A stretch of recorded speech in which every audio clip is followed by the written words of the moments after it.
From Griffin Park on the campus of Dutchtown High School in Geismar, it's time for District 5 5A High School Baseball. Jeff Portier along with Mike Moeller. We welcome you to tonight's Ascension Parish matchup between the visiting East Ascension Spartans and the Dutchtown Griffins.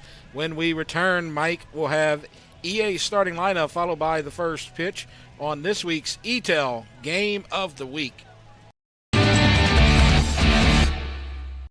Well, I've had back pain now and then, but it got so bad I couldn't even bend over. I didn't want to resort to pain pills, so I chose Peak, hoping they could relieve the pain. They got me active again. I even lost weight. I believe in better. I chose Peak. Choose Peak Performance Physical Therapy.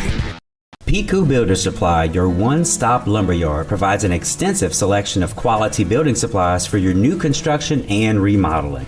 We offer computer-aided estimating of your building and remodeling plans, as well as blueprint copies. From humble beginnings to becoming the industry leader in Gonzales and beyond, PQ proudly supports our local community because we believe in giving back to those who have had a hand in our success.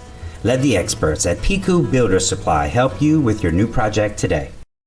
Dr. Brian Hollis is Ascension Parish's orthodontist. Dr. Hollis has an excellent reputation for bringing state-of-the-art technology and the highest standard of patient care to Ascension. He attended LSU Dental School, and he completed a residency to become a board-certified specialist in orthodontics. An avid supporter in our community, Dr. Hollis is married to Celeste Pyron Hollis, and they have 4 children. Dr. Hollis, Ascension Parish's orthodontist. Grow up smiling with Hollis Orthodontics. You care about your car. So do we. Donaldsonville Glass and Body has been around for over 40 years, providing unparalleled collision repairs and customer service, especially when you and your car are having the worst day ever. When you demand exceptional workmanship, call Donaldsonville Glass and Body. Free pickup for your collision repairs and get it back as good as new. It's your choice, so why not choose the best? Donaldsonville Glass and Body. It's game day. A day that should be spent in the living room, not the kitchen. So next game, you just worry about the score, because we've got the food covered. With hand-battered, cooked-to-order, always fresh, never ever frozen chicken fingers, craveable cane sauce, crispy crinkle-cut fries, and jugs of freshly made tea and lemonade. Raising Cane's chicken fingers, one love. The Title Law Firm has been fighting for our clients to get their best recovery for over 20 years. And now that tradition will continue to the next generation. Hi, I'm Rick Tata, the newest member of the Title Law Firm. We understand that it can be frustrating dealing with your claim. So we're here to help you get what you deserve. If you're seriously injured in an accident, call the Title Law Firm today. We're not just a face on an ad. Call 756-0007 when you're injured. You gotta call Title. From jambalaya, pastalaya, and gumbo to daily lunch specials, Pot and Paddle Jambalaya Kitchen has Cajun dishes to satisfy your hunger. Pot and Paddle has 3 locations to serve you, including the one on Cabela's Parkway in Gonzales, Jefferson Highway near Bluebonnet in Baton Rouge, and Jubin Crossing in Denham Springs. You can dine in, carry out, or let them do the catering for an office get-together or tailgating at the big game. And don't forget about their delicious daily lunch specials. You can check out their specials and more on the web at potandpaddle.com. My shoulder pain got so bad I couldn't lift anything overhead. So I chose Peak Performance, and I can't believe how much better I am now. Peak really does get you back into the game of life. Choose Peak. Choose Peak Performance Physical Therapy. Game of the week, East Ascension versus Dutchtown. Jeff Porsche, Mike Moeller with you, and you can see the coaches meeting there. Coach Cowan and Coach Shake meeting at home plate, discussing things, and they're no strangers to each other. They've already played one game this season, Mike, and EA came out on top. Yeah, they did. I mean, no strangers. This is Cowan's 4th year already. He's brought the program back pretty well as he's coming in with a 56 and 51 record so far in his 4 years. And then, as we know, Chris Shakesnyder, 14th year, got his 300th win earlier this season. But like you said, EA did come out on top 12-7 on against Dutchtown earlier this year in the Stephen Richardson tourney. And winning pitcher for the Spartans that day was Cullen Wheat. And on the losing end for the Griffins was Austin Brumfield. Right, we expect Wheat to pitch the second game of this series. We're going to have a heck of a pitching matchup here tonight as you have Abear, who we saw on Tuesday, and then Monso's going to pitch for Dutchtown. I don't expect 12-7 here tonight. No, not at all. I mean, they're the number ones for both teams, and we've seen them both pitch. We've seen them both pitch very well. So expect a pretty close ball game tonight, and it should be exciting.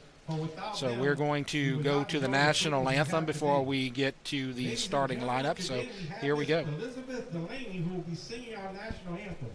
And Elizabeth is the daughter of Christopher and Amy Delaney. She is a straight A sixth grader at Central Middle School. She is a triple threat, taking dance, singing, and musical theater lessons at Center Stage Performing Arts. She is thrilled to sing the national anthem for us tonight. Ladies and gentlemen, Miss Elizabeth Delaney.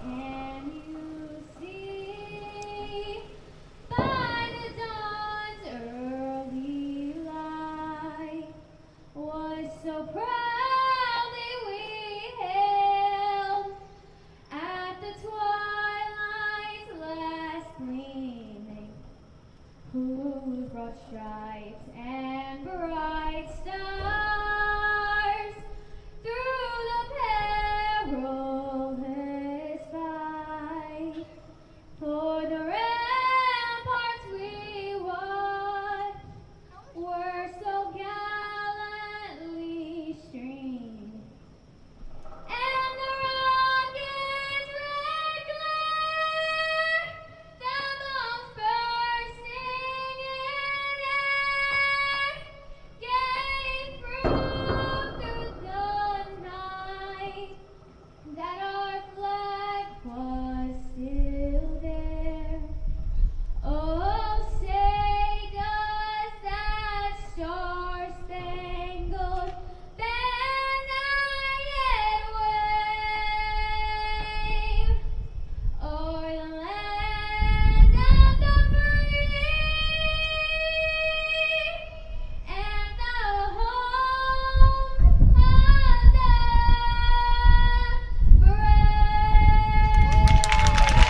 Miss Elizabeth Delaney, ladies and gentlemen. So Elizabeth Delaney with the national anthem, and we are ready to get things started, and Dutchtown will take the field first, the home team today. As you can see there on the mound, Nathan Monso.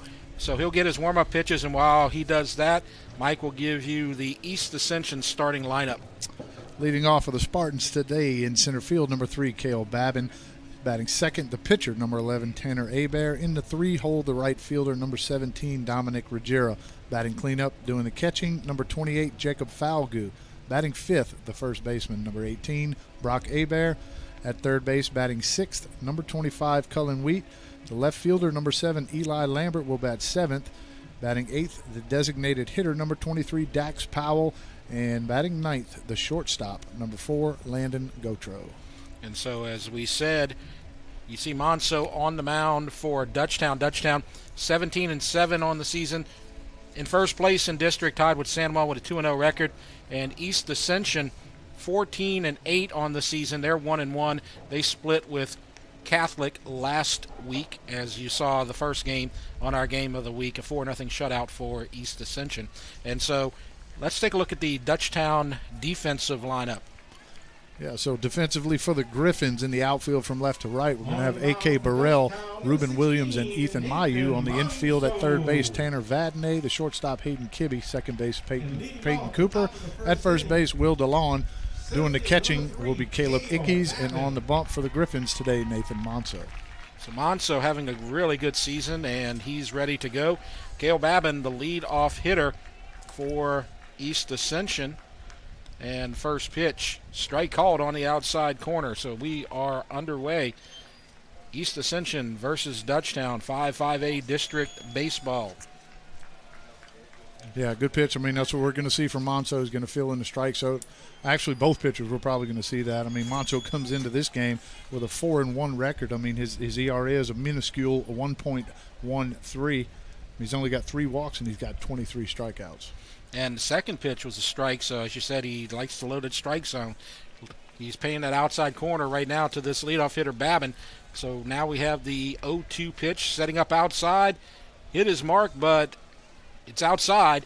And so 1 and 2 just set up a little bit too far out there for the catcher, Ickes. Yeah, good miss right there. I mean, you want the miss to be close. That way it's a little appetizing for the hitter. And we have a first base runner as Cale Babin is hit by the pitch.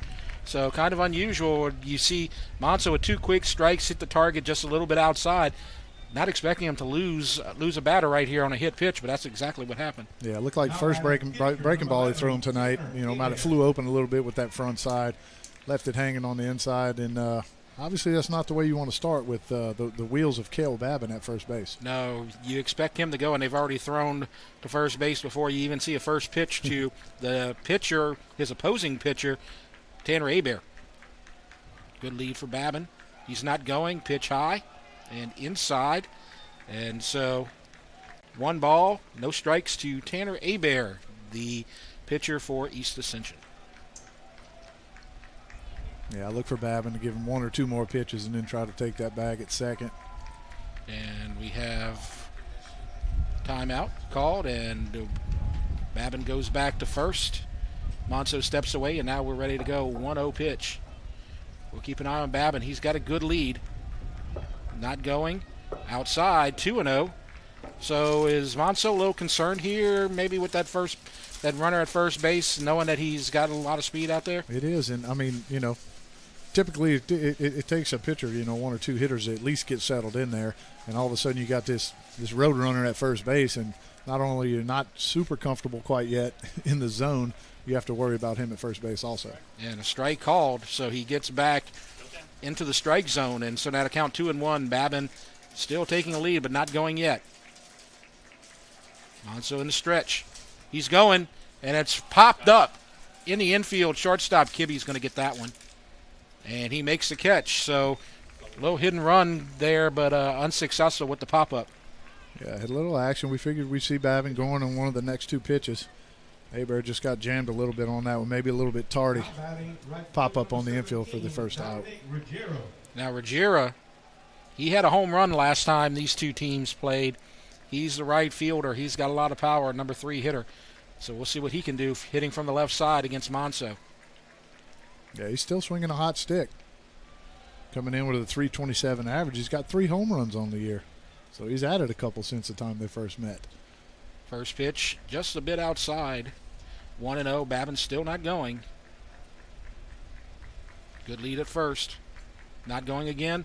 And that one's a foul tip to the screen. 1 ball, 1 strike to Ruggiero. Cale Babin at first base. He was hit by a pitch. Pop up by Hebert. 1 out here in the first.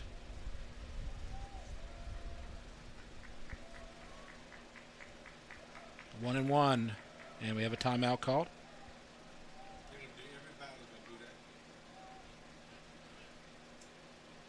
Little cat and mouse game going on here with the batters and the pitchers.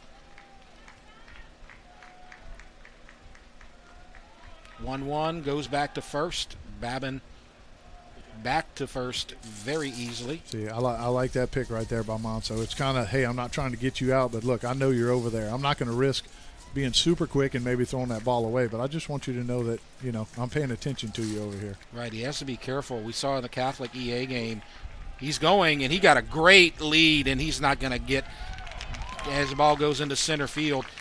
Babin had that one on the jump right there. He was able to read Monso and got it very easily. Yeah, tough play right there for Ickes. Not really any shot to get him out at second base. I think he had 2 steps towards second base already before Monso delivered the ball.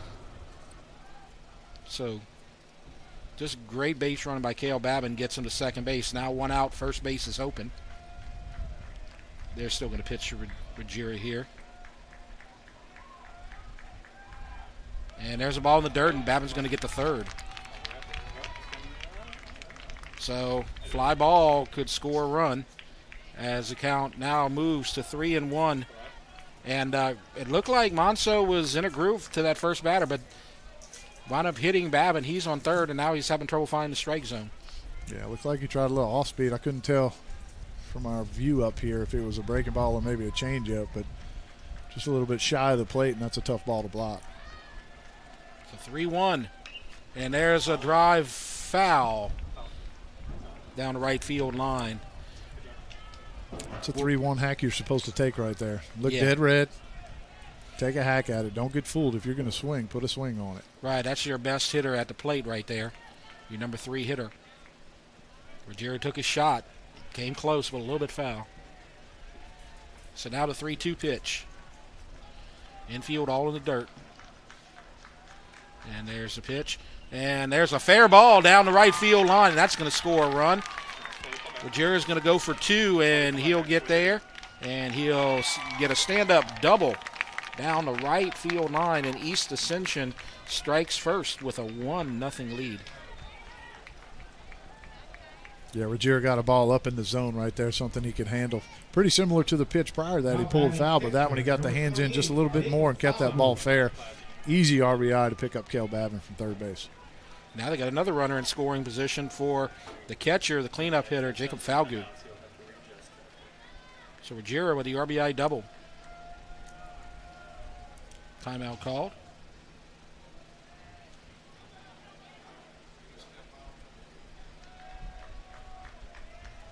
And the pitch.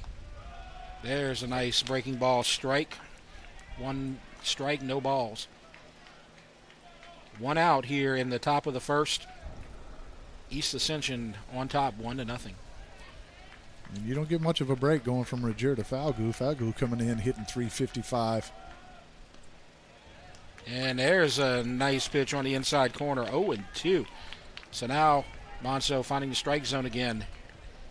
And he's ahead to the cleanup hitter.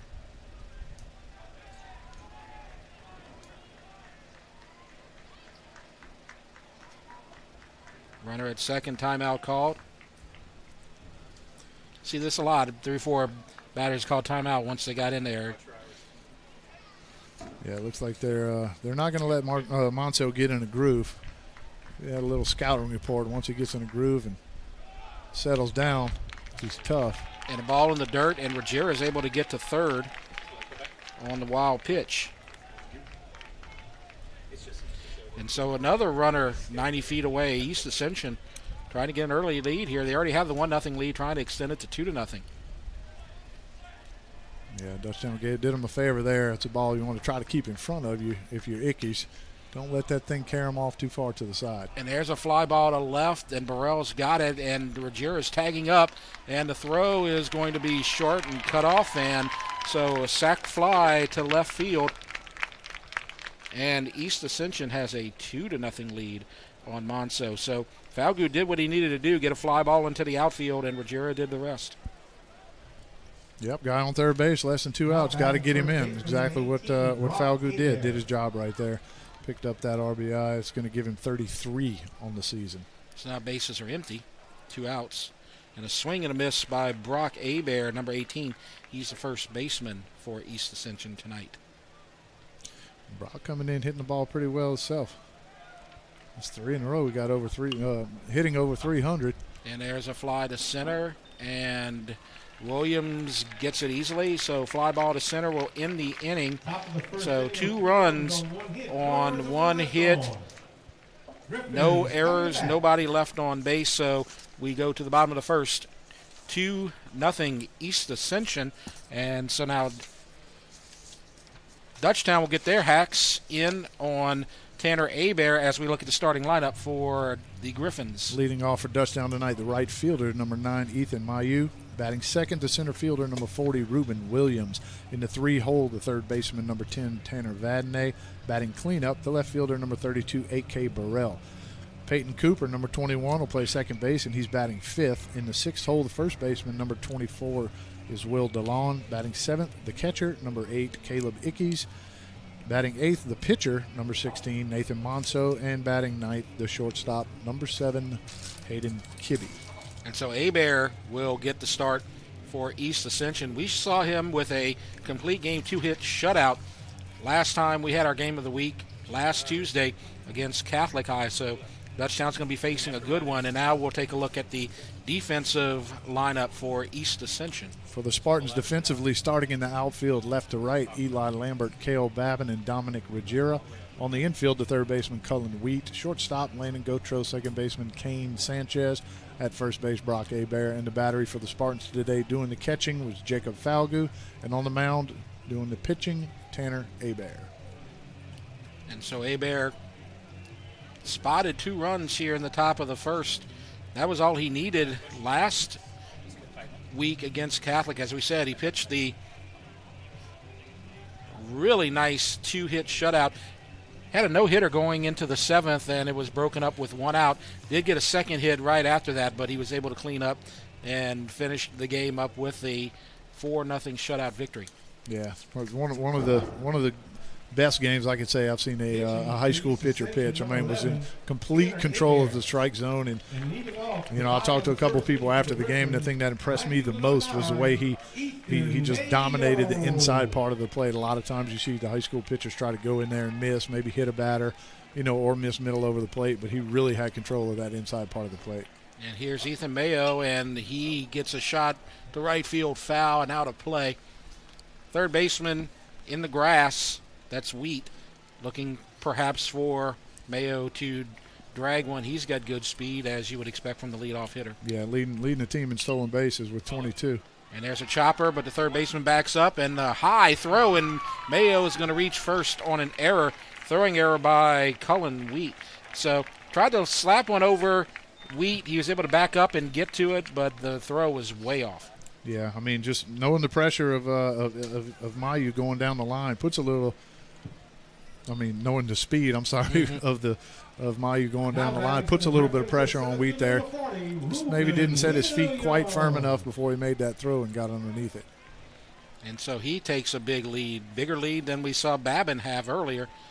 First pitch to Ruben Williams is a strike called on the outside corner, so no balls, 1 strike to the number 2 hitter for the Griffins. Big lead for Mayo. And he goes back to first, close play. He's safe. When it's close like that, I had some really good base stealers tell me whenever you go back, when they're trying to pick off, if it's bang, bang, and you're safe, then you have the perfect lead.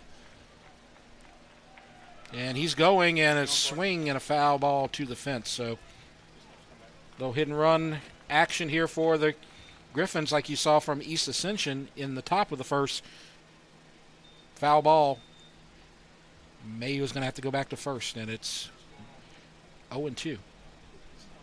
And now the umpire walks Hebert back to the mound, having a little discussion. I'm thinking maybe Falgood wore that foul ball. Maybe he's giving him a little chance, or maybe the umpire got hit with it and he's just trying to walk it off a little bit. Typically you'll see that when the umpire knows the catcher got hit, got stung a little bit, he's going to walk out, maybe dust the plate off, give him a few seconds to get a breather. So there you go. Learned something new there. 0-2 pitch. Mayo not going. And it's a pop foul out of play. No.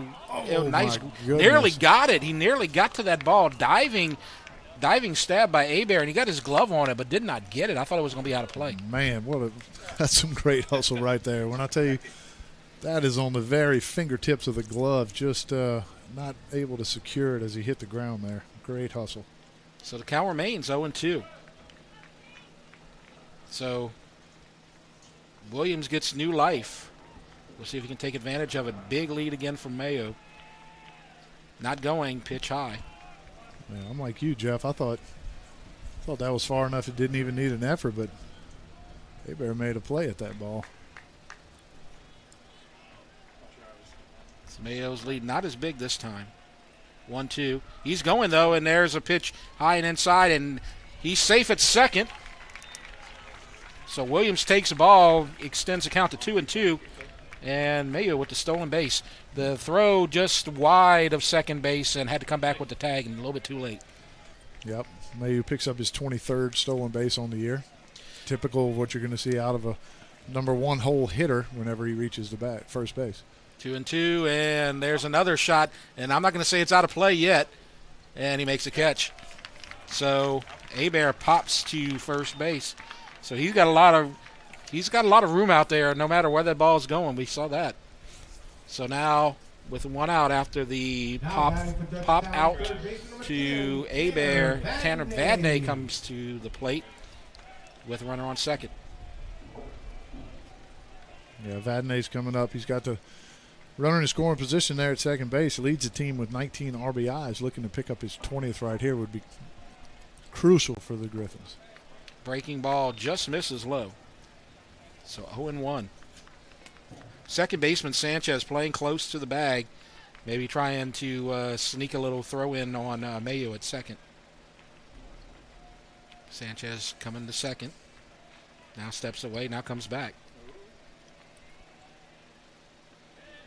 And there's a strike. Breaking ball. See some shadows coming into play now. The pitcher Tanner Hebert in broad daylight on the mound there. Exactly. Vadnais in the shade down here at home plate. 1-1. Low. 2-1. And Mayu walks back to second. They're a little worried about him there at second base, maybe trying to see a little pick-off play here. We will see. He doesn't go, and it's now 3-1. So now kind of a similar situation we had in the top of the first, where you had a 3-1 count to the number 3 hitter with a run in scoring position here for Dutchtown. He's going to get the green light here if it's close. Absolutely. 3-1. Not close. So he walks him. So now you got runners at second, setting up the force. But Burrell comes up to the plate. A.K. Burrell, he's the cleanup hitter. He's moved up in the lineup from 5th to 4th, which is usually the sign that you got a hot bat right now. Swinging it pretty well. He's coming in hitting .325. He's got 14 RBIs on the year. He's going to put the ball in play. Try to pick up Mayu from second base at least. And there's a swing and a miss. And an outside corner strike. No balls and 1 strike, the count. So we have Mayo at second, Vadnais at first. Mayo reached on an error, Vadnais on a walk. 0-1 pitch coming. High. 1 ball, 1 strike is the count. East Ascension got 2 runs in the top of the first. They lead 2-0. Dutchtown trying to answer in the bottom of the first. 1-1 pitch, and that's fouled out of play. So now he's down in the count 1-2 with 1 out here in the bottom of the first. On deck batter will be Peyton Cooper, second baseman.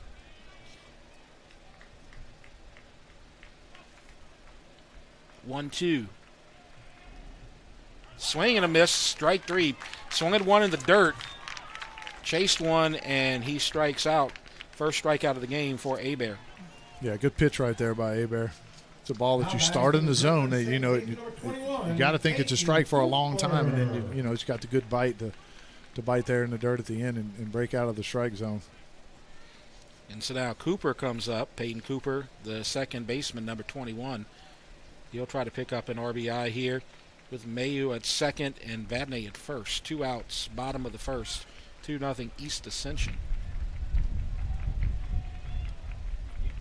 Hebert on the mound. Here's the pitch inside. Good job by the catcher, Falgu, keeping it in front of him and not letting it go to the fence and get a runner at third.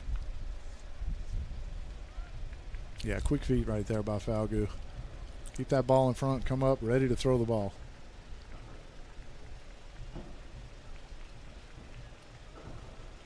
Mayo at first. At second. And there's a strike called on the outside corner. 1 ball, 1 strike. Cooper's going to give you a good at-bat. I promise you that. He comes in as the Griffins' hottest hitter, hitting a little over 400 at 410. He's seeing the ball well, so you're going to get a good at-bat from him. And they look Mayo back to second. Sanchez wasn't sneaking, but just wanted to get him back there for a second.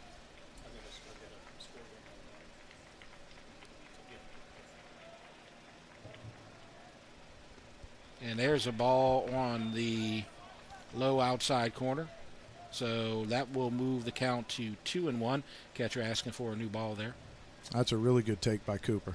Yes. That's a fastball down and inside that the left-handers just love to drop the head of that bat on. It looks so pretty to him down there, and then it just bites out into, out of the zone into the dirt, and Cooper able to lay off of it. So 2-1.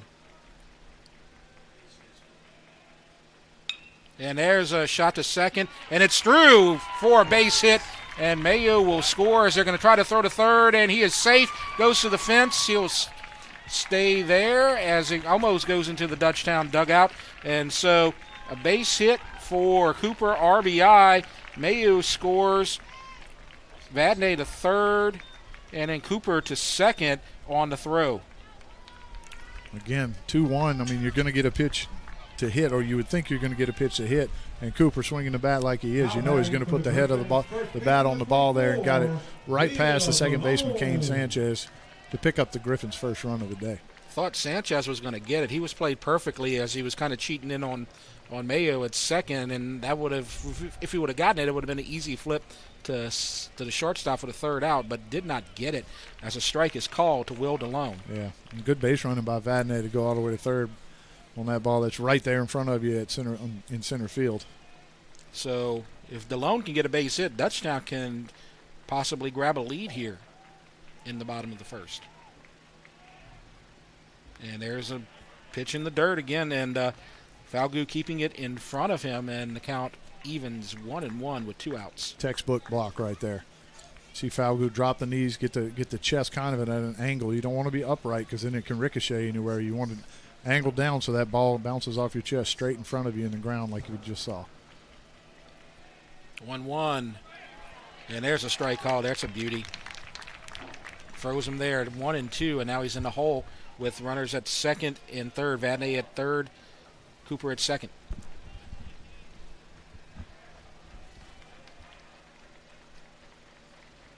Our score.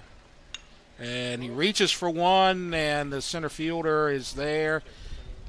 Babin steps back a couple of steps and makes the third out. So 1 run on 1 hit, 1 error, and 2 men left on base. We go to the second inning, 2-1, East Ascension leading Dutchtown. We'll take a break. You're watching the EATEL Game of the Week. The athletics running staff of Dutchtown High School would like to thank Raising Cane's in Prairieville, the official chicken of the Dutchtown Griffins, Peak Performance Physical Therapy, Hollis Orthodontics, Tata Law Firm, Baton Rouge Orthopedic Clinic Foundation, Ross Downing GMC, for their support of the Dutchtown High Sports Medicine Program. Top of the second, Jeff Porsche, Mike Moeller with you, and we've got a good one. Action in the first inning, both teams scoring runs. East Ascension got 2 in the top of the inning. Dutchtown got 1 in the bottom of the inning. Left runners at second and third as well. And I was expecting a pitcher's duel here, and we've already got a 2-1 score going into the top of the second. Right. We figured that'd be the score after the game was done, 2-1, maybe a 1-0, but not that it won't. Maybe we'll see these pitchers settle down, which sometimes it takes an inning to happen. I mean, this quite possibly could be the final score of this game. We're going to see the 6, 7, 8 hitters, Cullen Wheat, Eli Lambert, Dax Powell, coming up for the Spartans as Monceau is in his windup. And there's a strike on the outside corner. No balls and 1 strike. We had some rain about 30 minutes before game time. Kind of changed up the wind, and the wind's blowing straight out to center now as it's fouled back to the screen, and it's 0-2. But you can see those flags are flying out there. Any ball that can get a little airborne and got a little strength behind it, there's a chance it can get out the park here as a timeout's called. They get something up there in that left center gap, maybe left field. Hit your ride on that little jet stream, may ride something out of here. Nothing's going to go out to right. There's a drive to right and a sliding grab, and it's not grabbed, and it's a fair ball, and that's going to be a stand-up double for Cullen Wheat as the right fielder, Mayo, looked like he got a glove on it. Wasn't sure where that ball was going to land, and kind of tried to make a sliding grab and could not. And I mean, we just talked about the wind. I think the wind kind of tricked him on that a little bit. Looked like he had a bead on it. I mean, the sun's directly in his face, so it's tough to pick up to begin with. And we saw him kind of stutter step and then pick it up at the end and try to make that grab, but just a little bit too late. And so a leadoff double for Wheat. And they're going to try to move him to third, and they do. Throw to first. Did they get him? Yes, they just barely got him. Lambert nearly beat out that sacrifice bunt. But the runner will move to third, Wheat, with one out. Well, you're right. I mean, that is bang, bang. He may have even been safe there. And the umpire out toward shortstop with the runner at second. Kind of far away from there and kind of difficult to see perhaps. Yeah, that's when you get the when you don't have an umpiring crew of three and you just have two. Some of those calls are tough. You know, when you think about pitchers making balk moves, especially a lefty trying to pick off at first, tough for that umpire to pick up on the angles from where he has to stand behind the mound. This is Dax Powell, number 23, the DH tonight. 1 ball, no strikes. Breaking ball, beauty. Count evens 1-1. Wheat's at third. He reached on a double. Was moved to third on a sacrifice bunt by Lambert. And another timeout. Lots of timeouts being called on the East Ascension side as they trying to kind of disrupt Monso a little bit. Definitely picking up on that MO of the Spartans right now. Hey, we're going to step out. We're going to switch things up, kind of mess up his routine here. And there's a foul ball. Little nubber right at home plate. And Ickes grabs it, and they're going to call for a new ball here. So this would be big right here if we can get a strikeout and get to 2 outs here. Of course, Powell, fly ball, we saw that earlier, fly ball can score a run here. So very important series of pitches here. And there's a breaking ball outside, 2-2. Try to get him to chase one right there. I like it. Wouldn't have minded one kind of over the plate, maybe down in the dirt. Trust your catcher can block that to keep that runner at third base, but that would have been a good time to throw that pitch. 2-2.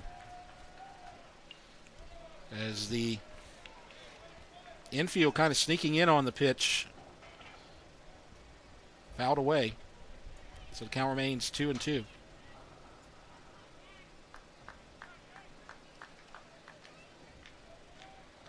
East Ascension trying to extend their lead.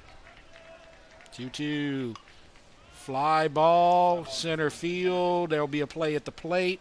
This is Williams, and he's going to throw to the plate, and he is got him out at the plate as a nice throw, beautiful throw by Williams. Ickes with the high tag, and he is out. As you see on the replay, he got him. Definitely. Great throw by Reuben right there. I mean, if you can look at that replay again, he didn't catch that ball standing underneath it. He was back a couple steps, got a little momentum, ran through that ball. Good crow hop. 1 hop strike to Ickes at home plate. Beautiful play there, and no runs on 1 hit, no errors, nobody left. It's 2-1 as we go to the bottom of the second, and we'll take this opportunity to talk about the records in 5-5A. And this is a big one for both teams because you're going to have to try to keep pace with Santa Maria. They started out 2-0 on the season, and with the sweep of McKinley. Dutchtown had the sweep of Woodlawn. East Ascension split with Catholic. And Catholic as well with East Ascension. I mean, you just look at Santa Maria at 20-4. I mean, they have to be doing something right. I know we called one of their games. We saw a pretty stellar performance by their pitcher Zephyr. But apparently a lot of other people are helping the Gators out as well. But, I mean, we know it's going to be tight at the end as we see Santa Maria, Dutchtown, and EA all play each other the last 2-3 weeks of this district play. So Sandoval has a chance to jump out to the early lead as we'll see how they do against the Woodlawn Panthers. But there's a good most shot likely going to be a win. Yeah, most good, likely going to be a win. Good chance they're going to be 4-0. Dutchtown had no trouble with Woodlawn last week. Ickes, Monso, Kibbe coming up in the bottom of the second. First pitch, strike on the outside corner. So Ickes, the catcher, you saw him make the nice tag at home plate on Wheat to get the third out in the top of the second. And that's a big play right there, because if you get a 3-1 lead early on, that changes the whole complexion of the ball game, doesn't it, Mike? It does. You might want to try to put a little bit too much pressure on yourself, maybe take your at-bats a little bit different. Bouncer to third, Wheat takes it. Then the throw is high again as another error by Wheat, and Ickes will go to second. He did a good job keeping it in front of him. He kind of misplayed the ball off his chest. Still had a shot at Ickes, but he threw it away. Yeah, exactly. He didn't, like what you said at third base, whenever you don't field it cleanly, at least knock it down, keep it in front of you, pick it up and make a good, strong throw. And we've seen two throws from Wheat there sail over the first baseman, just getting underneath a little bit. I mean, if you're going to miss on a throw, you want to miss kind of low. You know, you give your first baseman a chance to pick that ball, but the ones that are over his head, he never has a chance. Wheat's had a tough school year, I guess. He was a starting quarterback. He had the arm injury. He's had an arm injury so far earlier this season in baseball for East Ascension. He's trying to make the comeback now, and he's expected to be pitching on Thursday night. Just having a little trouble here tonight. Yep. Multi-sport athletes, you see those guys kind of get banged up a little bit during the season. Now Monso, the pitcher, trying to pick up a run here as they look back to second. Nobody at the bag. And Ickes back easily. He's not going anywhere. First of all, he's at second with no outs, and he's the catcher. He's not going very far. We've got a courtesy runner out there, right? Yeah, I believe so. Yes, you're right. That's my mistake. As a grounder to second, and it's grabbed this time and bobbled, and the throw to the first baseman is in time to get Monso. Nice play right there by the second baseman, Kane Sanchez. Has to range over to his right there, knocks it down, keeps it in front of him, makes a throw. But also good job by Monso. Knows he's got to move that runner over to third base with less than 2 outs. Get something that you can pull to that right side, and he did just that. So Kibbe to the plate. And there's a strike on the outside corner. Ooh. Throw it there every time. If you're going to get that strike right there, a couple inches off the plate. You had mentioned it, and I had missed it. The pinch, or the courtesy runner is Jack Corona at third.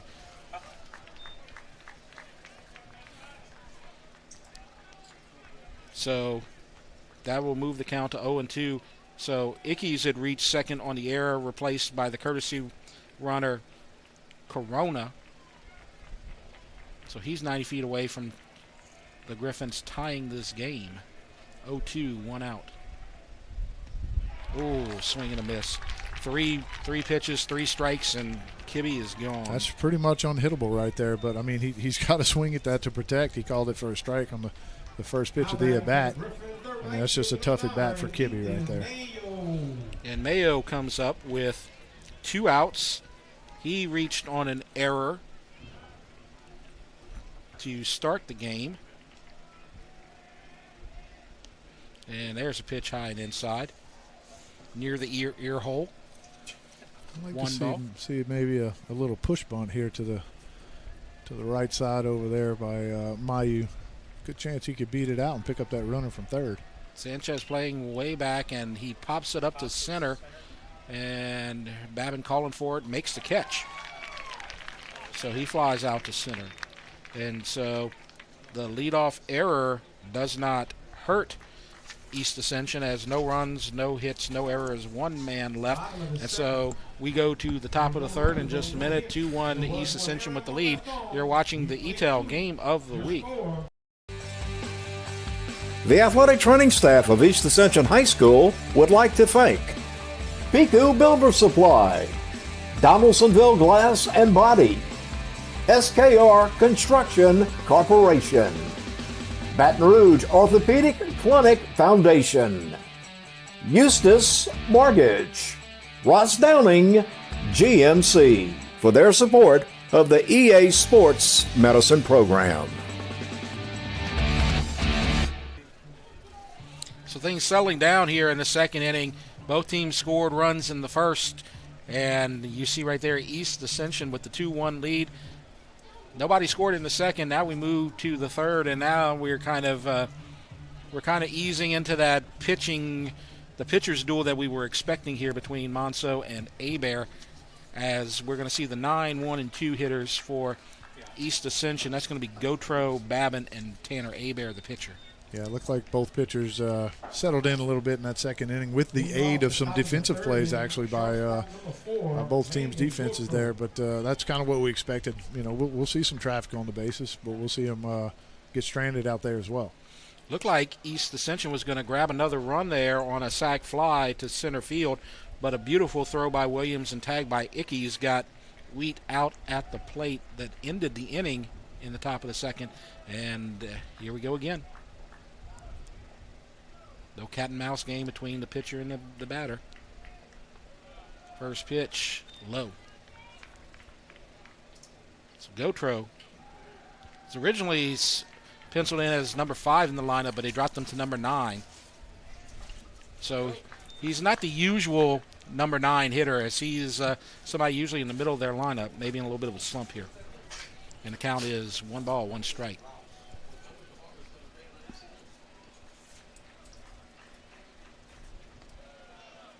And ball a little high, 2-1 the count. It's been a little bit up. Caught a lot of the plate. And that one high as well. So now the count moves to 3-1. Don't want to walk the leadoff number 9 hole hitter, as that sets things up for Babin, Abear, and Ruggiero. And there's a hot shot. Nearly got his coach at the third baseline. He's telling him straighten it out, man. That was a double if you got that. Exactly. You see Gotro a little anxious there. Got a 3-1 fastball that he was looking for just a little bit out in front. Pulls it foul down the third baseline. 3-2 the count. Swing and a miss and a strikeout. Good comeback there by Monso, as he was down 3-1 in the count, but got him back and struck him out. Yep. That's kind of what we're used to seeing. I mean, we've seen Monso one time, and, he just pounds his own. Here it is, hit it. My best against your best. We're going to see who's going to win this battle. So now Babin, he was hit by a pitch.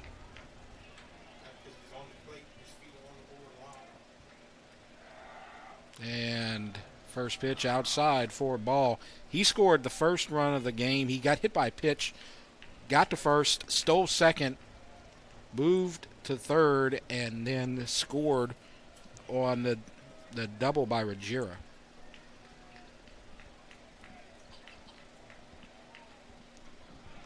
1-0 the count.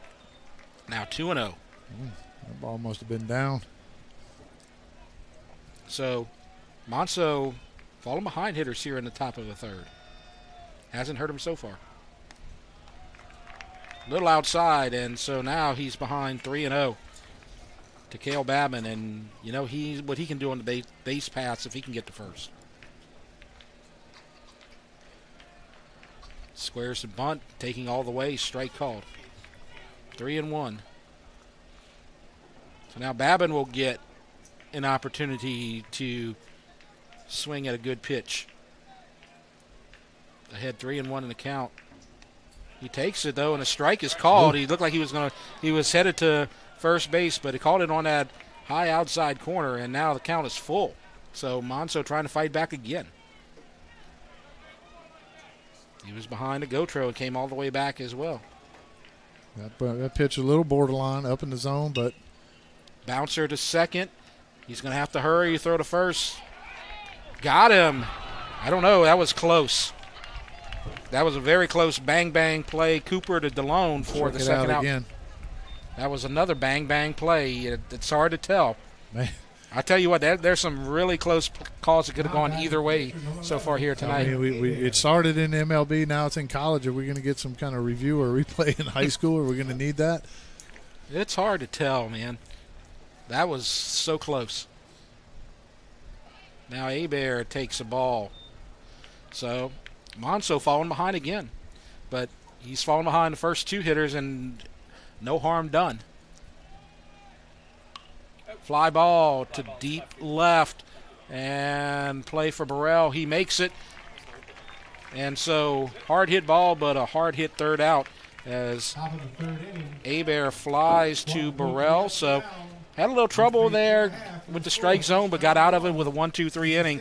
No runs, no hits, no errors, nobody left. We go to the bottom of the third, 2-1 East Ascension. And so for the third inning, let's take a look at EA's district schedule. And we saw them last week with that 5-0 victory over Catholic, and the very impressive two-hitter by Hebert. But then they went to Catholic the next day, and Catholic's bats came alive for the first time. Yeah, took one off the chin that second game at Catholic High. But look, anytime you can get a split with Catholic High, that's a plus. You know, you want to split with those guys at least, because they're going to be the perennial, you know, at the top of your district. But I mean, not this year, but anytime you can get that split with Catholic, that's a plus. And then you come in, you know, against Dutchtown, and then you're going to finish your district play at Santa Ma, who will probably still be, or they have a good chance to be atop of the district standings by then.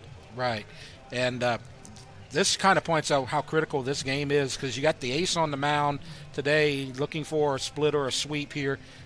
If they can get a split or a sweep here against Dutchtown, you're looking at possibly a 4-game run there in district play before you get to Santa Ma. So you don't want to be in a position where you're 1-3 going into those series, even though you'll probably get back up to 5-3. But you want to do some damage here this weekend, because if you can, it sets up everything for that Santa Ma series. Right. And I mean, if you're East Ascension, you want to, if you can split with Catholic, split with Dutchtown, that's 2 losses, right? Then you can go in, if you win 4 against the Woodlawn and McKinley's, then you only have 2 district losses. If Santa Ma is undefeated still, then you still have a chance to dethrone them, going in there and beating them twice. Exactly. That's why this game here is so critical for East Ascension.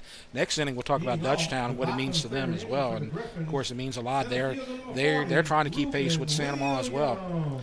And now we're going to get the 2-3-4 part of the lineup for Dutchtown with Ruben Williams, Tanner Vadney, A.K. Burrell, as Tanner Hebert goes into his third inning. And there's a shot fair down the left field line, jumped on the first pitch, and he'll get a stand-up double. He's got great speed. Oh, he slides in, but didn't really need to.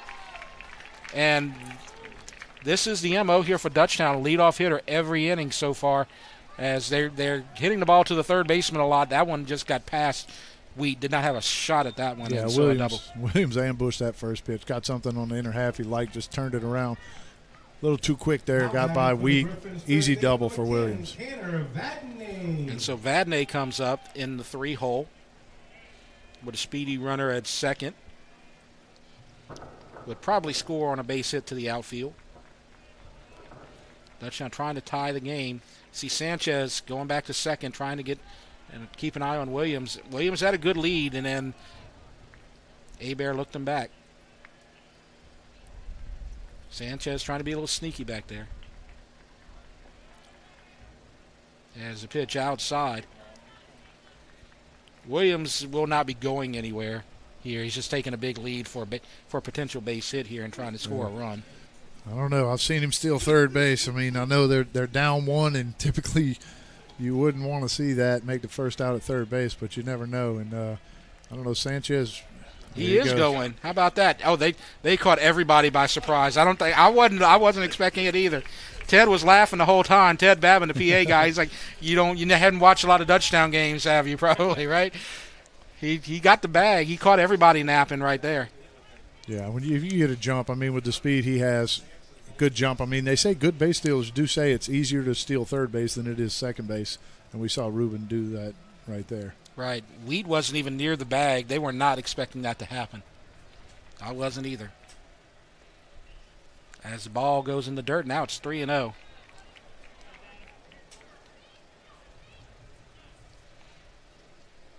And Vadney, he walked his first at bat And I doubt that he sees anything really good to swing at right here with first base open.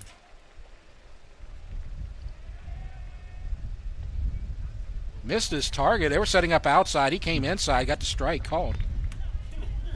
That ball ran all the way back across the plate. Sure Vadnais had the take on right there. Yeah. As strike called. So they're coming back at him. Hebert with a full count now. Coming all the way back. We saw that happen with Monceau. Had a 3-0 count, came all the way back on Babb and got him out. 3-2. Oh, that hit him. Same thing happened to Babin in the first inning. Little curveball got away from him. I like the pitch selection there. I mean, with the base open, you don't want to just kind of give in and throw just a fastball over the plate there. I like the curveball, just didn't execute.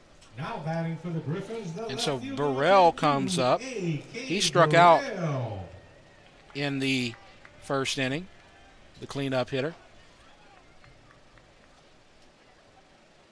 Defense playing back, setting up for double play depth.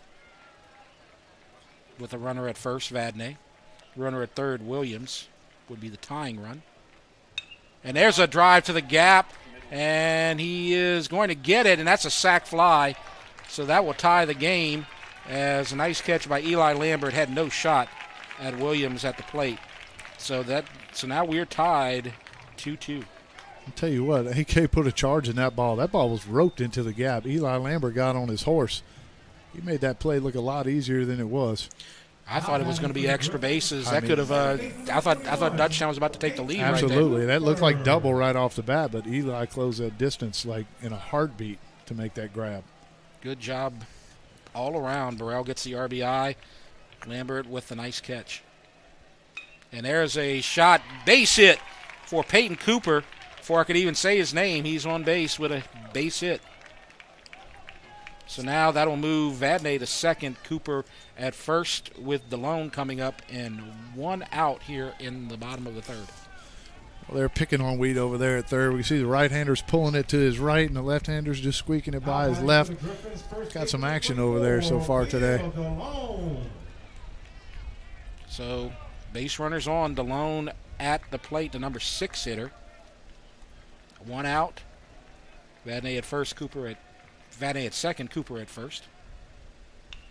And there's a soft line-based hit, and the bases will be full. That was not a very hard hit ball, but just over the shortstop's head. Had to wait a second to see if he could grab it. He could not. And so the bases are loaded. Yeah, good base running again right there by Vadnais. Something you're not going to try to score on, and you're not real sure if Gautreaux can get to that ball. You don't want to get doubled up, so you're going to freeze on that right there and just make sure you can advance. 3 hits this inning. That's more than we saw last week, the entire night for Hebert and East Ascension. And now he's in a hole. Let's see how he's going to do here with a tie game. Bases loaded. You don't have a speedy batter right here. A double play ball is a possibility. Ickey's at the plate. And he almost chased it, but he did not, and it's 1 ball and no strikes. Tie game, Dutchtown with an opportunity to take their first lead of the night. Ickey's reached on an error by Wheat in the second. And there's a bouncer, slow, and he grabs it, and that was going to be that looked like it was almost headed foul, possibly. Yeah, that's one that you probably could have let roll. You know you're not going to get out anywhere. As you see, it's hit. It looked like it was slowly heading foul, but Hebert picked it up and the run scores, and Dutchtown will take the lead. So now it's 4-3 Griffins. So Dutchtown now with their first lead as an RBI base hit by Ickey's. A little 60-foot RBI base hit, but it counts in the books as an RBI base hit. Yeah, we see the semi blooper there from Will DeLong in the center field for the first run there, or first little hit there, and then ball that doesn't even leave the infield by Ickey's to pick up the go-ahead run. So 4 hits this inning off of Hebert. Not all hard hit balls. There have been some hard hit balls, but then some little soft shots that found the right spot. And now Monso with a chance to expand on his lead on the mound. Good look at Monso right there, left-handed hitter. Bases loaded. Corona at first running for Ickes. Can help himself right here. And that's kind of funny as he steps away right there. They've been doing that to him all night on the East Ascension side. Trust me, he knows exactly what they're doing to him on the defensive side. First pitch. And there's a drive to left, and it's going to fall for another base hit. And that'll expand the lead to 5-3. Everybody moves up a base as Cooper scores 4 base hits in a row. Yeah, Monso got that ball down and in where those lefties love them. Just dropped the head on it just in the front of the right fielder, Dominic Ruggiero. And they're jumping on the first pitch this entire inning, and they've been very successful with that. As a courtesy runner, Charlie Graddick comes in. But they're jumping on the first pitch a lot here right now, Mike. Yeah, they are. I mean, when you know the pitcher, Hebert is going to be in the zone, around the zone, you can look one spot, one pitch when you're coming up there. If you get it, take a healthy hack. Now Kibbe's at the plate. He struck out in the second. First pitch, and he takes it for a strike. That one's a little tougher to do something with right there. Yeah, and that's more of what we saw, Hebert doing against Catholic High. I mean, he just pounded the inside part of the plate, and the hits he's given up so far, other than the last little 2 on those lefties, have been out over the plate. Ooh, breaking ball strike. Nice pitch. Kibbe couldn't do anything with that one either. There's a time when, Kibbe's last at bat, he threw him like some pitches off the plate that probably could have gone the other way. There's always one hitter in the lineup that gets those calls against them every single game. Yes, and it's a 9-hitter here, and there's a base hit. 5 in a row. And it's 5-2. Nice hit ball there, just past the shortstop. Gotro had no play on it, and another base hit, another run for Dutchtown, and they're blowing this one open right now. Just station to station. No big booms or anything like that. Single here, single there. That's a pitch I think Tanner Hebert would want back. Maybe caught a little bit too much of the plate there. 0-2. So this is 6 hits this inning. 6 hits, 1 hit by pitcher, and a sac fly to left field. And the sac fly was the hardest hit ball of the inning. The one that everybody thought was going to be the base hit. Yeah, the one that Eli Lambert ran down there in left field. And now this is the number 9 hitter. They're about to hit around if Mayo can stay out of the double play. He's the leadoff hitter. He's going to be tough to double up. So the leadoff hitter, Mayo, and then Williams on deck. He squares, and he bunts it, and they're going to home. And it's a wild throw by the first baseman. And here comes the second run to the plate. He scores. And Mayo goes to second. So a 2-run error by the first baseman. As Hebert threw it to Falgout, but it was in the dirt. And they were set up for it. Falgout was ready. Hebert made a nice grab and just threw it away. Yeah, maybe a little too firm on the throw right there. Yeah, you want to be quick, but you got to make a good accurate throw there that Jacob Falgout can handle. When you get 10, 12 feet away from him, you can't fire something at his knees. It's going to be just a little too tough to react. But I like the aggressive play by Mayu. I actually thought he may have done that his last at bat. I talked about that push bunt to the right side. It just puts pressure on you. And now it's 7-2 as the first pitch to Williams is outside. So the error, he made the right decision going to home plate, but that ball was just so low. I knew that surprised the catcher, Falgout. 1 ball, no strikes. Swing and a miss. 1-1. Reuben Williams doubled down the third baseline past Wheat to start the inning. So they've batted around here in the bottom of the third. And there's a beauty. Strike on the outside corner. 1-2 the count. First baseman Hebert playing in the dirt. Mayo at second. Kibbe at third. Ooh, he swung at ball at strike 3, and he's going to reach safely as he got away from Falgout. And so strikeout, but reached as he got away from the catcher. Yep, they got a little bit too far away from there from Falgout. By the time he gets to the ball, Williams is probably 3/4 of the way down the line.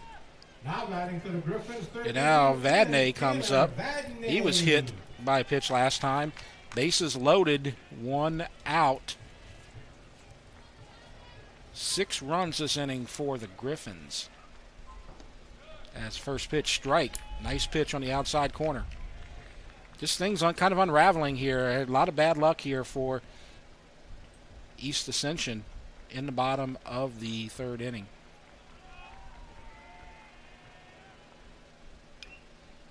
As he just barely makes contact with the 0-1 pitch, and now he's behind 0-2. Dutchtown not reaching on some hard hit balls. There's one error out there, and just you had the strikeout where the ball got away from the catcher and reaches base as well. So Dutchtown's had a very fortunate inning so far. And there's a 1-2 pitch up high. And how do you feel as a pitcher when you have one of those innings where just things are just going that way right now? Man, you just got to think damage control. I know they've put up 6 runs, but, man, you just have to keep pounding the strike zone. Something good is going to happen. As he's challenging him with the high inside pitch, 2-2. You have to make sure you don't try to overdo anything. Don't try to put the whole team on your back. Hey, I got to strike out every hitter, because if they put the bat on the ball, it's going to be a hit every time because everything's fine in the hole or whatever. Just keep grinding and stay with your plan. And he swung at the 3rd ball, but I believe he got a little bit of contact with it, and so he stays alive. 2-2. That ball way out the strike zone right there. But he did a good job reaching out and making a little bit of contact with it. Definitely swung at ball 3 right there. Good look at Vadnais. Yeah, sometimes 2-1, when you're looking for that one pitch, if you guess right and you see it, even if it's out of the zone just a little bit, you're going to take a hack. Oh, that one was close. A little fortunate there. Umpire calls it a ball just outside. 3-2.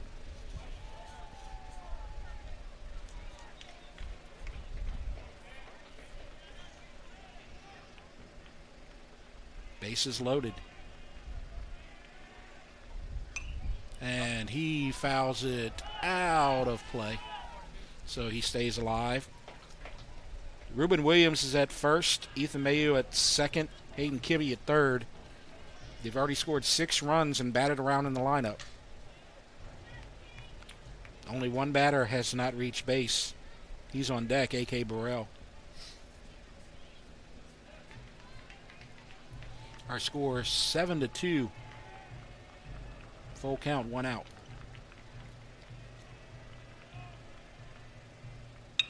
And there's a shot to left, and it's over the head of the left fielder, and 2 more runs will score, and they're waving a 3rd runner around, and he will score as well. So a base-clearing double. I thought that Lambert had a beat on that, but it just goes over his head. Let's see on the replay.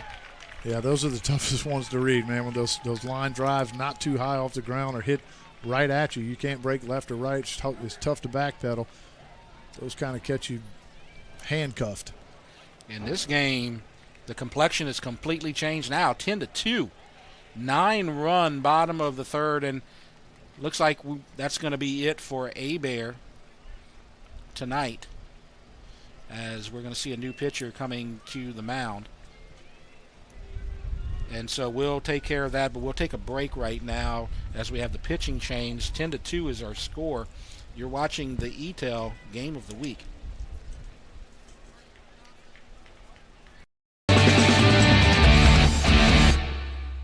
The title law firm has been fighting for our clients to get their best recovery for over 20 years. And now that tradition will continue to the next generation. Hi, I'm Rick Tata, the newest member of the title law firm. We understand that it can be frustrating dealing with your claim. So we're here to help you get what you deserve. If you're seriously injured in an accident, call the Title Law Firm today. We're not just a face on an ad.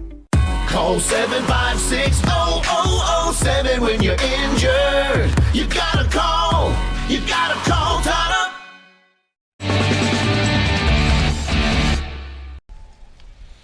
So Dutchtown with a 9-run explosion, and they're still batting in the 4th inning as we see the sidearm pitcher coming into the game, Jared Cassard, number 13, as he replaces Tanner Hebert. Tanner Hebert is a great pitcher. We saw him do a special thing on Tuesday night last week, but just ran out of gas here. Yeah, just wasn't his night. Sometimes you have those nights, and you just kind of learn from it and move forward. Don't dwell on it or look back on it. Just kind of learn from your mistakes, move forward, and fix it in your next outing. But looking at Jared Cassard, he's worked a little bit here for the Spartans. He comes in with a 2.6 ERA. He's thrown 15 2/3 innings.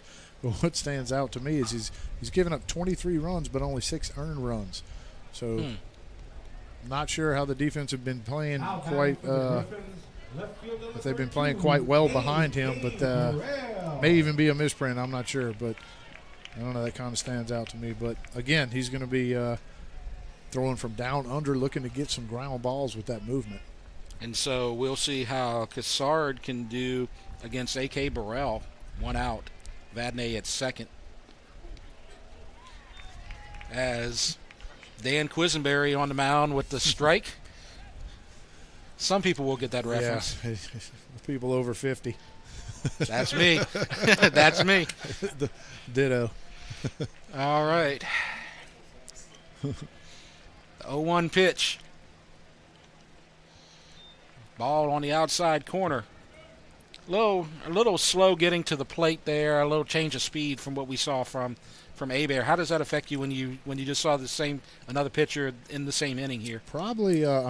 Typically it'll affect you a little bit. See a couple pitches before you pull the trigger, but the arm angle is what catch me. He might want to.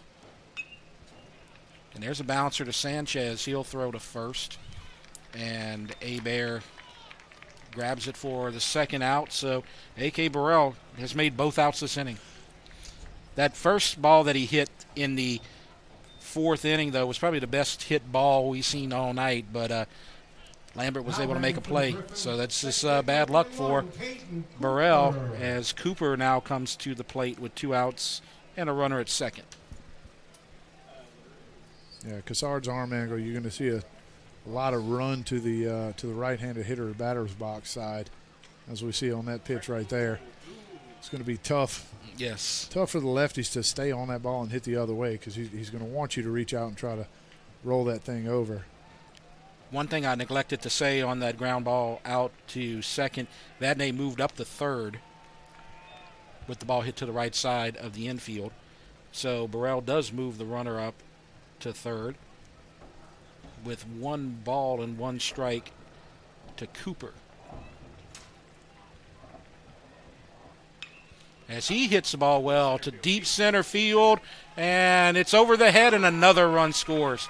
So we were talking about how the wind blowing out to center field. There's one that carried really well.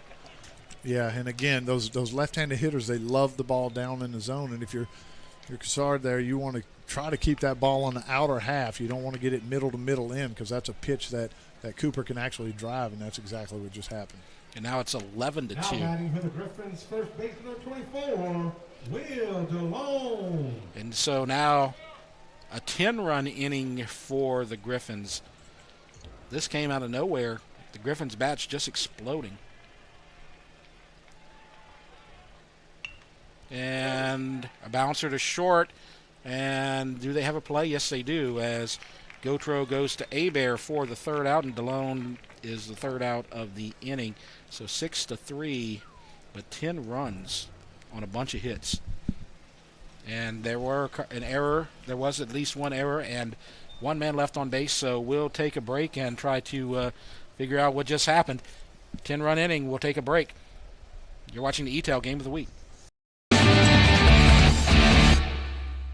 From jambalaya, pastalaya, and gumbo to daily lunch specials, Pot and Paddle Jambalaya Kitchen has Cajun dishes to satisfy your hunger. Pot and Paddle has 3 locations to serve you, including the one on Cabela's Parkway in Gonzales, Jefferson Highway near Bluebonnet in Baton Rouge, and Jubin Crossing in Denham Springs.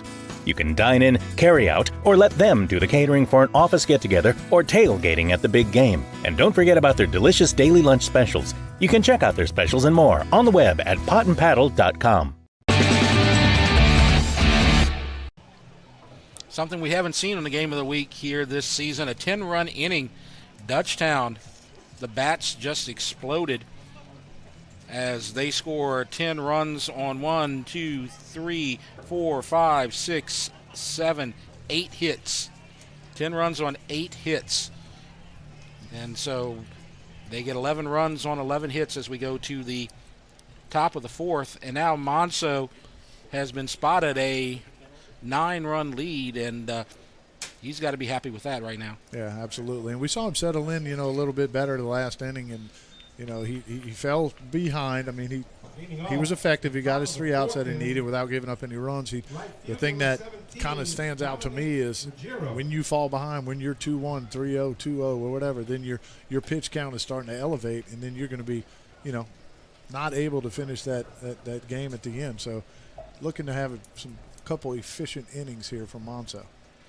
Now we are going to see 3, 4, and 5. Ruggiero, Falgu, and Abear.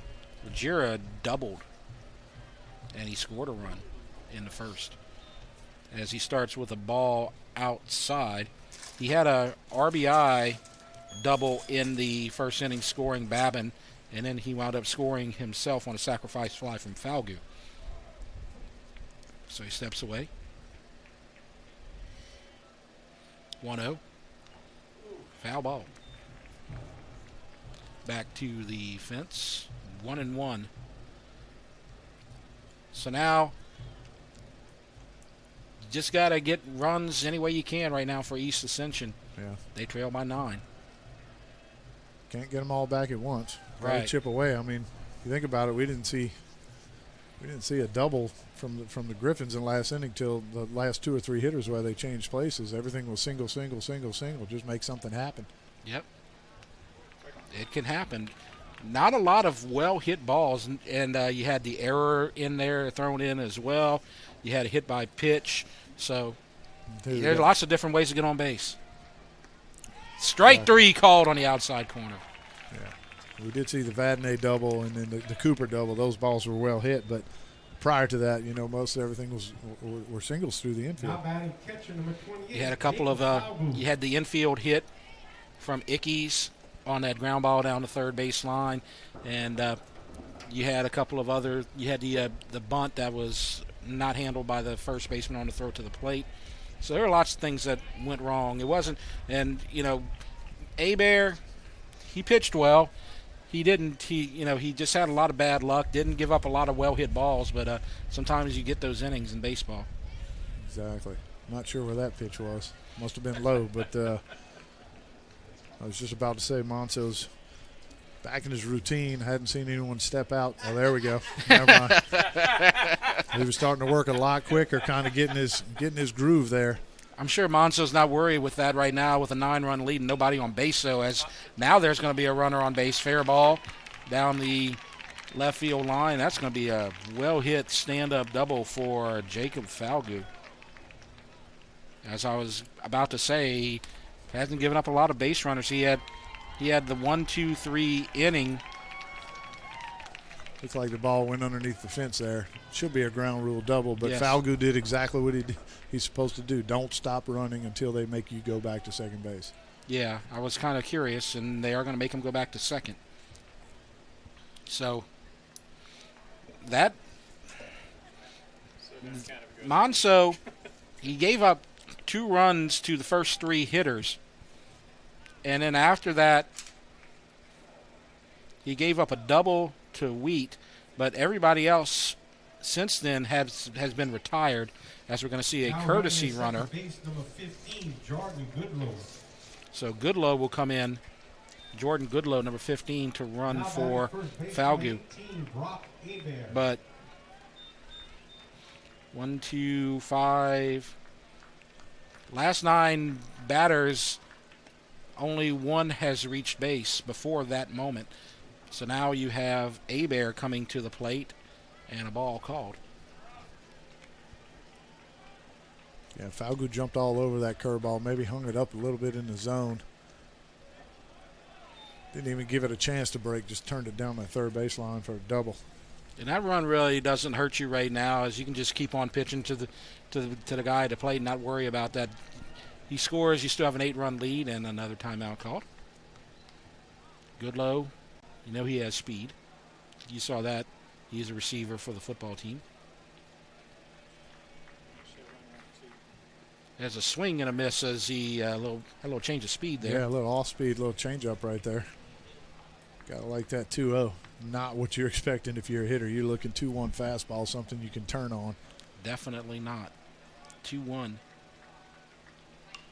And comes back with the fastball, fouls it away. And that's exactly what happens. You slow him down and then speed him up. You know, Yep. He's out in front of the changeup. He's telling himself sit back. Then you rush him with a fastball, and he's going to be tardy on that. And he swung late and it went out toward right field. And now it's 2-2.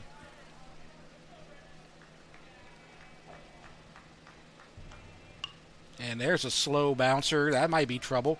Kibbe's going to throw to first. Got him. Whoa, what a nice throw by Kibbe. A little miscommunication there, but Kibbe Right. never gave up. Great concentration right there as Vadnais kind of crossed his path there. Yeah. Kibbe kept his eye on the ball. Great play right there. Good strong throw. I thought Vadnais was going to grab it, but he didn't. That's a tough throw coming from the opposite side as you're headed toward third.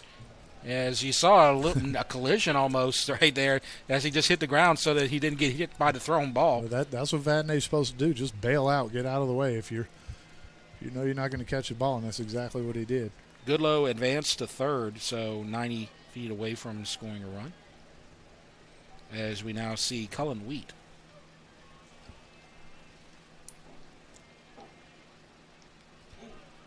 As the 0-1 pitch, a little high. As you had said, you're expecting Wheat to throw Thursday for East Ascension in the second game of this series. There's a ball down low. So the count moves to 2-1.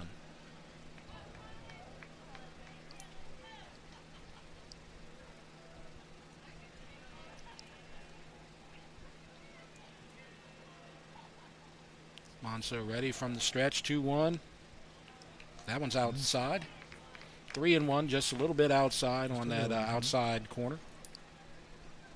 Almost the same pitch that Wheat hit for a double his first at bat.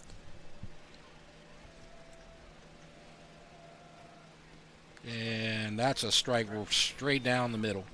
And so now we have a full count, runner at third.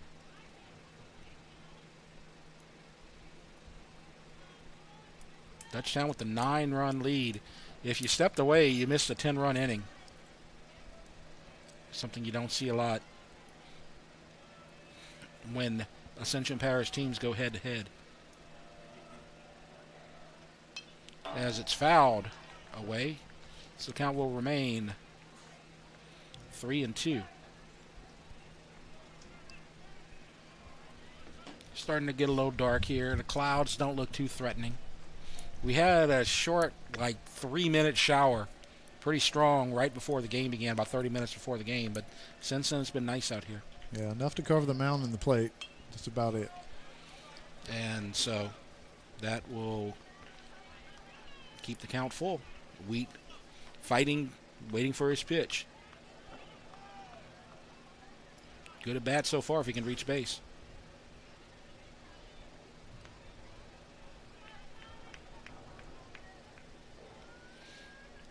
If he can reach base, Eli Lambert, left fielder, is on deck. Ruggiero struck out to start the inning. Falgout doubled.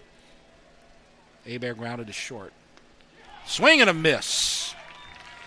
As the runner at third, Goodlow, does not score. No runs on one hit.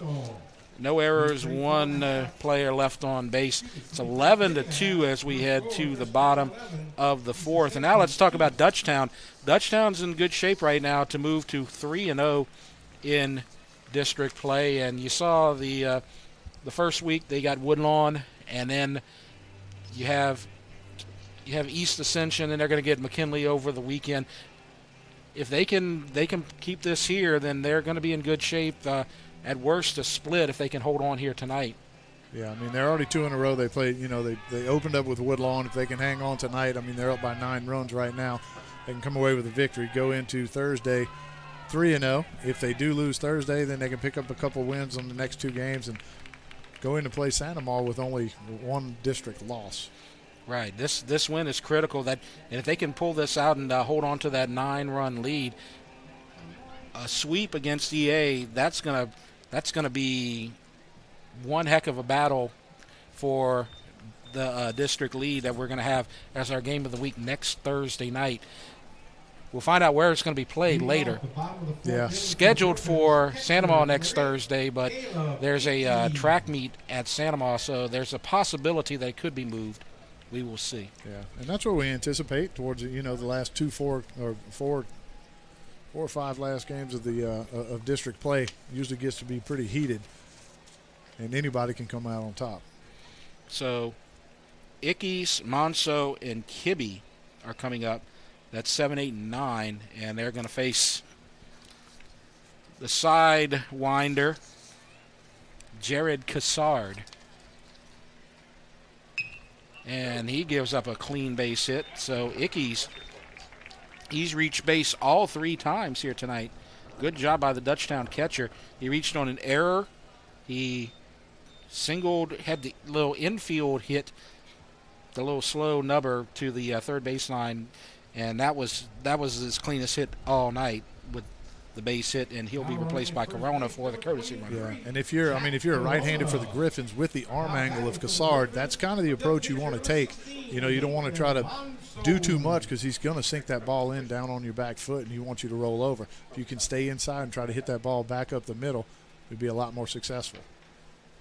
Corona has a good lead. Monso.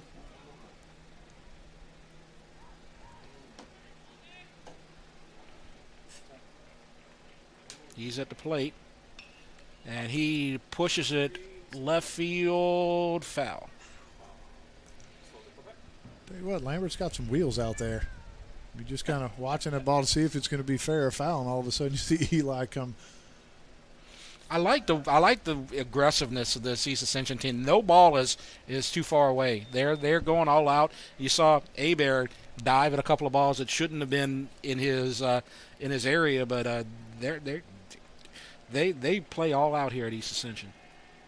Yeah, as does Dutchtown. I mean, you're gonna get some grinds from both clubs. And there's another base hit, and Corona, the courtesy runner, gets the third. And Monso got that ball again. That's that ball. Got it down middle in. Lefties love that. They can just drop the head on it. And Graddick is going to come in and be the courtesy runner. So we got a couple of courtesy runners on base. Graddick at first. And we're going to see a new pitcher. So we're going to take another break while we have another pitching change. And we'll set the table for you in just a minute. But we'll take a break. You're watching the EATEL Game of the Week. Well, I've had back pain now and then, but it got so bad I couldn't even bend over. I didn't want to resort to pain pills, so I chose Peak, hoping they could relieve the pain. They got me active again. I even lost weight. I believe in better. I chose Peak. Choose Peak Performance Physical Therapy. My shoulder pain got so bad I couldn't lift anything overhead. So I chose Peak Performance, and I can't believe how much better I am now. Peak really does get you back into the game of life. Choose Peak. Choose Peak Performance Physical Therapy.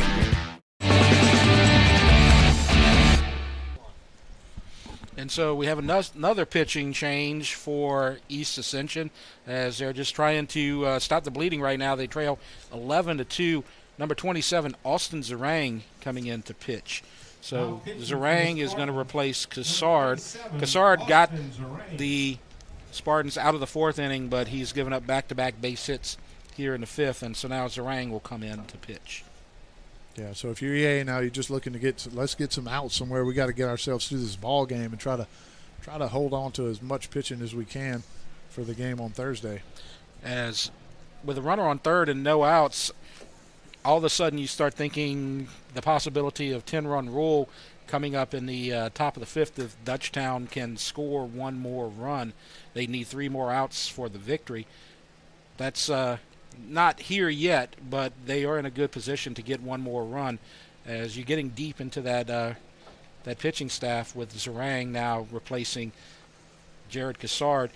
Hebert gave up a lot of runs in that third inning, but just ran into some bad luck there, and now East Ascension just trying to get through this game and stay alive for a few more innings. So the courtesy runners are coming in, and that's Corona at third and Graddick at first. And now running at first base, number 17, Charlie Graddick. Kibbe coming to the plate. He got a base hit into left field. Yeah, swung the bat well, was down again 0-2. Graddick doesn't have much of a lead. Neither does Corona. Pitch inside. A little too inside, and so 1 ball and no strikes.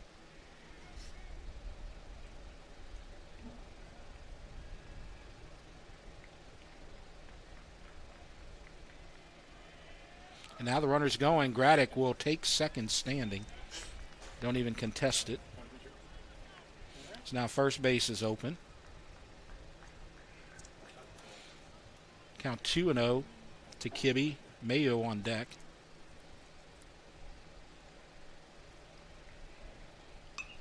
As he pushes one to right field, and the right fielder makes a catch, and they'll tag, and Corona will score easily. And so that's the 12th run. Are they saying that he helped? Okay, I was about to say they looked like they was going back to second, and they may not have caught that ball. I can't see it too well because we're blocked by the dugout on the East Ascension side.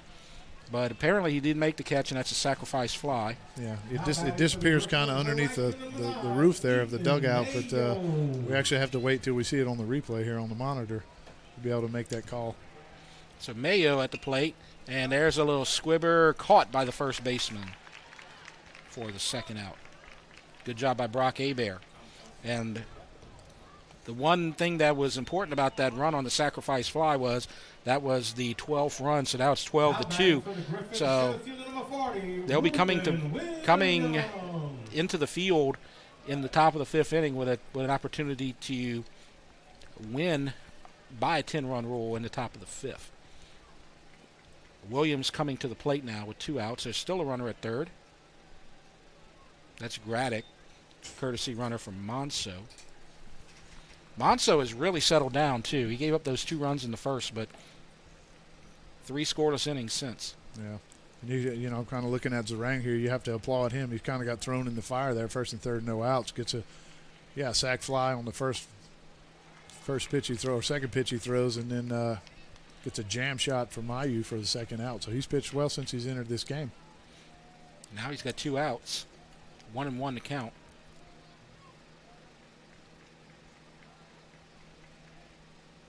And that gets away, and another run will score as Graddick scores standing up. So now a little insurance. And it's 13-2.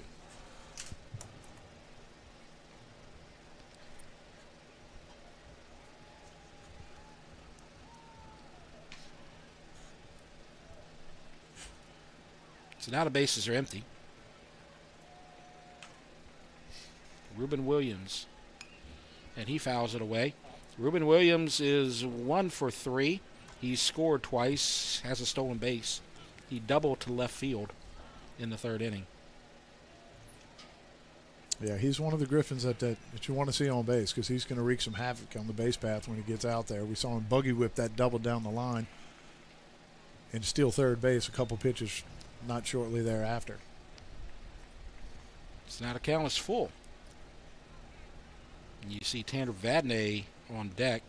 He had a bases clearing double last inning. He gets a base hit to center. So that's his second hit of the game. It's the 14th hit of the night for the Griffins, as we're not even finished the fourth inning. So the bats just on fire here tonight for Dutchtown. It's a bunch of pesky at bats by the Griffins tonight. I mean, even, we see that count run to 3-2 right there on Ruben. And, nice pitch down in the zone. Ruben just stayed on it, got the head to it. Solid single into center field. And so Williams takes a good lead at first. Not going anywhere. Breaking ball. Ball called. As they look Williams back to first. He's already stolen a base here in the third inning. I like to see Falgout still working hard back there. Even though you're down 13-2, still blocking balls back there, doing his job, doing exactly what he's supposed to do. And there's a strike called. Yes, I've been very impressed with Falgout. He's good at protecting that plate, and it's hard to get a ball get away from him. We did see one a few moments ago, but he's stopped a lot of them so far here tonight. 1-1. Strike called on the outside corner, and the count goes to 1-2. Just a note, I mean, we mentioned we're not real sure where that game's going to be played next week, the Santa Ma game where we're supposed to be at Gator Field, but needless to say, it will still be live on YouTube. Yes, it will. And there's a bouncer in the hole, stopped by the shortstop. He'll have no play. So an infield hit from Vadnais, and Williams moves up to second. Another pesky at bat, just hitting them where they ain't right now. And I mean, you see Landon Gautreaux making a great play just to get a glove on that ball with Speedy Williams already at second base, and just not enough time to make a throw to get Vadnais at first. And so that brings up Burrell, and I believe Burrell is the only Griffin that has not reached base tonight. And he's the cleanup hitter. And there's a bouncer to short, and flip to second for the out. And so we will end the inning with a couple of runs. Bottom of the fourth. And 2 runs scored, and our score is now 13-2. Dutchtown 13, East Ascension. And we'll keep it here for this and talk about our games of the week next week. As we talked about, and you started to bring them up, we're going to get the Dutchtown versus Santa Ma series, just quite not sure where it's going to be. So we'll take a look at that as you see the upcoming games of the week. Then you got EA going to Santa Ma, and then you got the playoffs on the boys and the girls side after that. Yeah, so our final 2 games are scheduled to be at Santa Ma, but like we said, next week's up in the air. The final game, EA, will be at Santa Ma the following week. And then we're not quite sure where we'll be when the 5A softball playoffs start, but we'll keep you posted on that.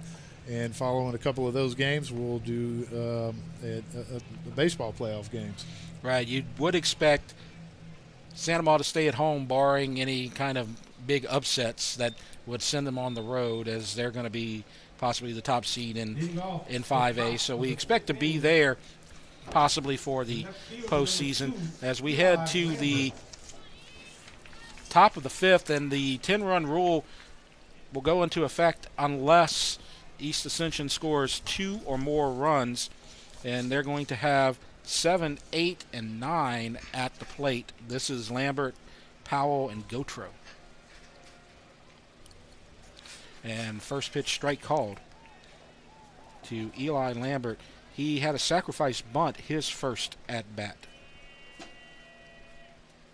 And breaking ball, strike called. And you see in all the balls close, going to get called for strikes here in the top of the 5th. For sure. And I'm sure Eli's taking to a strike right here, just trying to get on base any way you can to keep this game going. Can't do it right there, though. Another strikeout. That is the 4th strikeout of the night for Monso. So Dutchtown 2 outs away from victory, as now batting, he struck out 3 of the last 5 batters. Yeah, getting into a little groove now. I mean, we talked about this pitching duel, but it's not been the one that we anticipated. As we saw Dutchtown erupt for all those runs in the third inning, and Monso's kept up his part of the bargain though here. No, Monso has been outstanding since that first inning. He faced some early troubles, hit Babin to start the game, and then Ruggiero doubled and was able to score as well. But after that, he has settled down. He has been on fire. Again, stepping out. Never gave up on that game plan there. They got a strategy, and they're sticking to it. I love it.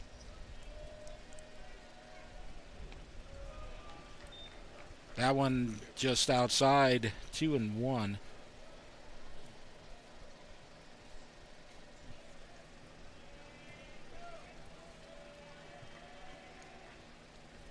Gets away.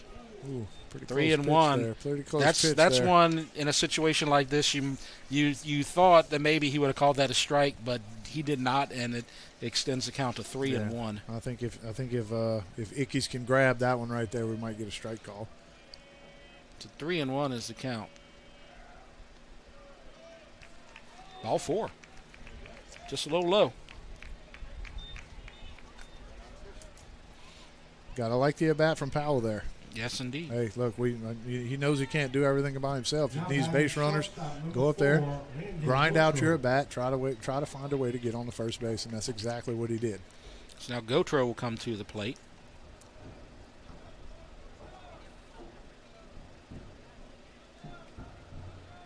One out, man on first. Strike called. Powell, the runner at first.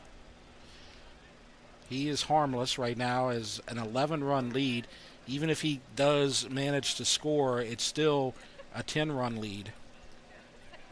This is the one you got to worry about right here, as the breaking ball just got lost there for a second. 1-1. The breaking ball that did not break.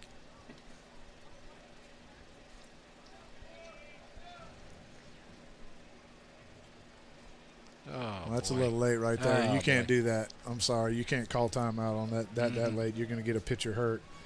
I mean, he can call timeout whenever he wants to. The batter can, but the umpire can't. He can't award that when the pitcher's that far into his motion there. Right.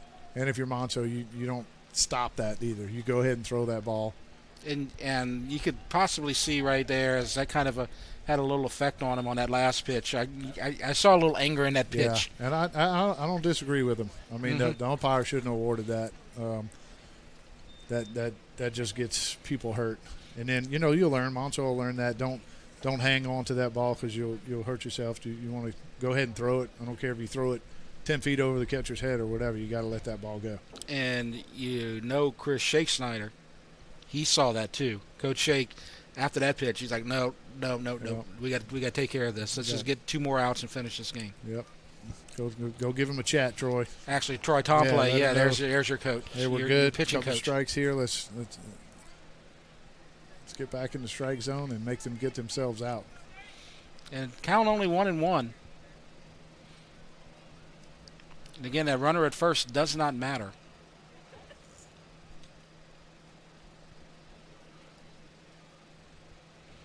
Trying to close this out. If East Ascension can score 2 runs, the game will be extended. Ball down low. 2-1. If he reaches base, or well, regardless. 3 balls and 1 strike. Got a little caught up in that timeout call there. And there's a little nubber foul. So now the count will move to 3-2. He doesn't need to reach base. The next batter will be Cale Babin unless we get a double play right here. So Babin will get his 3rd plate appearance of the night. And then you're at the top of the order right there with Babin and Abear and Ruggiero. Sky high. Out of play. Back over our heads here in the press box. Saw it go up, lost it once it got higher than the lights. Nope. Definitely got lost.